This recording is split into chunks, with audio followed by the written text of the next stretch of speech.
Well, hello, Susanna. How are you? Good. Do you remember me? Yes. So it was 11 years ago, was it, that we did our first strike? You got a picture of it there anyway? No, Mike took the.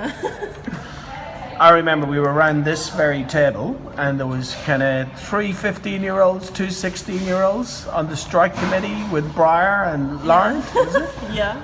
And what were we striking about then, 11 years ago? I think it was the minimum wage up to $15 at least. I think it was.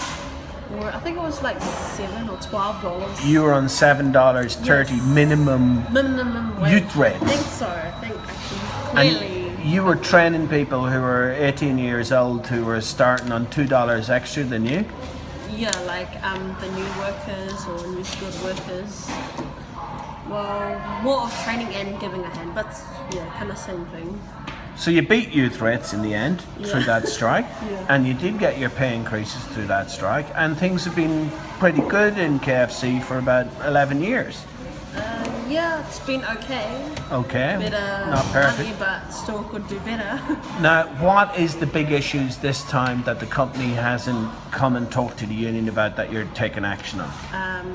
The understaffed workers is one. The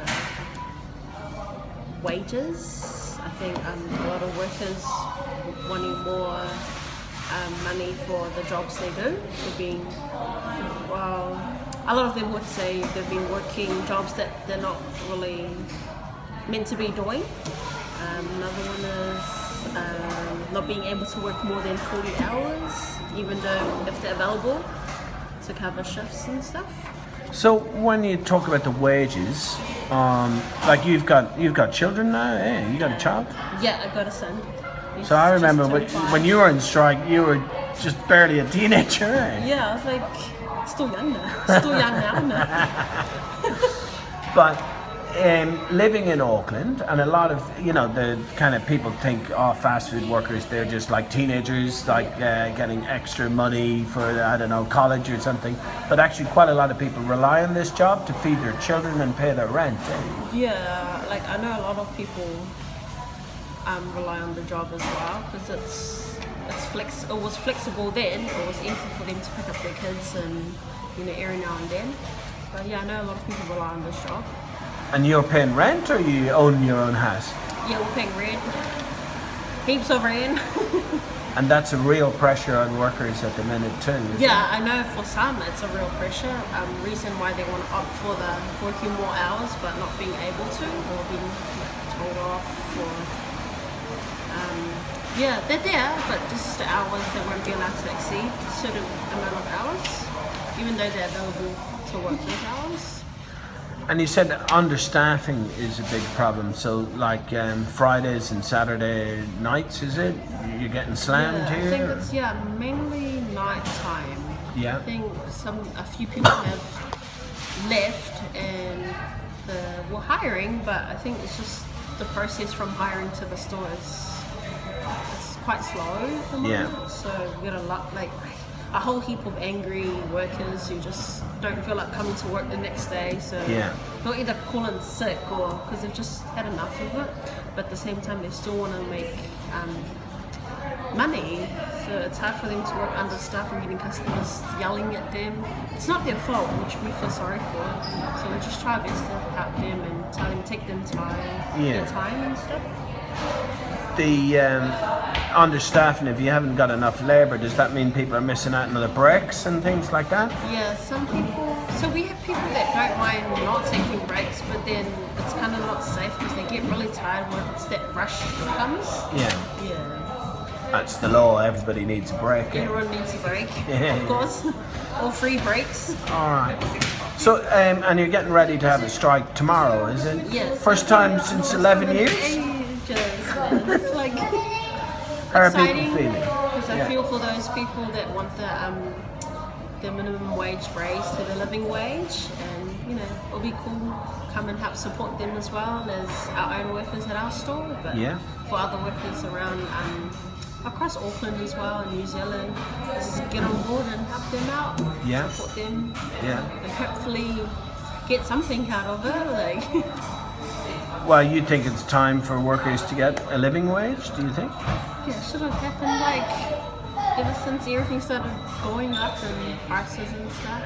But yeah, I feel for them, feel for those workers. Looking back at 11 years ago and your own experience, because you're one of the people who remember the strikes, do you think strikes work? Yeah, I reckon it's more effective when we get a whole heap of people on board. Get sympathy from the public as well as other customers. They feel for you.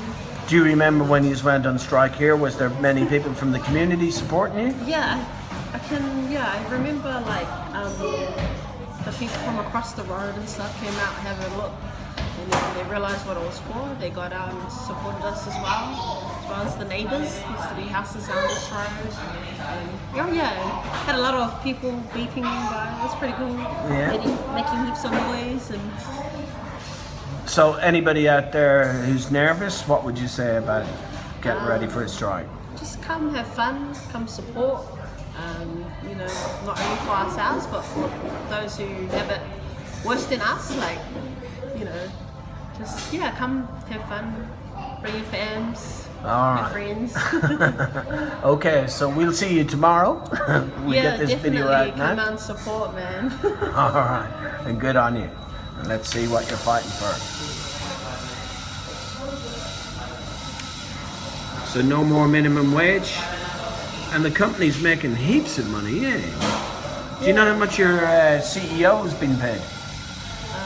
No, but I got told he makes like billions. I don't know how much he makes. I'm sure Mike would be able to tell us. Well, he got a $1 million bonus because their profit and share price went up so much over the last year, so they're doing well.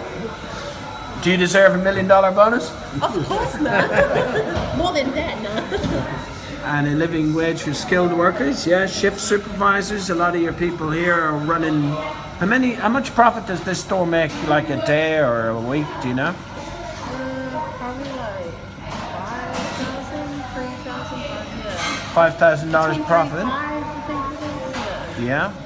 And how much would a assistant manager be paid here?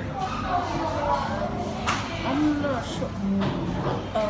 Because they've got new salary packs, so they're really secretive with that stuff. Right, So, yeah, right.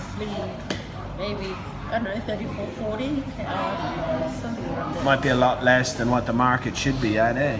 Yeah. Redundancy pay, that's another issue that you are looking for? Oh, the redundancy. Yeah, a lot of workers been asking for redundancy pay. They say they know KFC will never go under because of the amount of money they make, but just to have it as a security. Yeah. I mean, you've been here 11 years, right? On and off. 11 years. And some stores have closed. Some stores have closed around the country. Yeah. All right. And a couple more issues. Better hours, obviously. That's been a big thing since the 0 hours. Yeah.